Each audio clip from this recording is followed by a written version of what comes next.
23號航天員進駐中國太空站，係天宮首次由香港航天員進駐。習近平同訪華嘅塞爾維亞總統武契奇會談，話兩國要深化合作。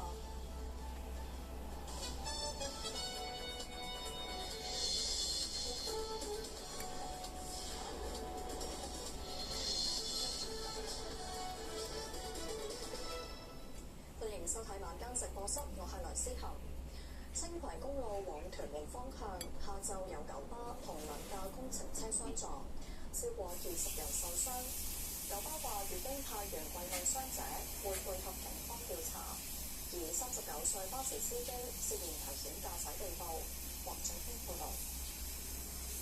行車記錄儀影到事發嘅一刻，涉事嘅960線九巴未有減速，直撞向工程車車尾，一個職員及時抓避。工程車被推到去慢線，巴士繼續向前，再撞向另一架工程車先至停低。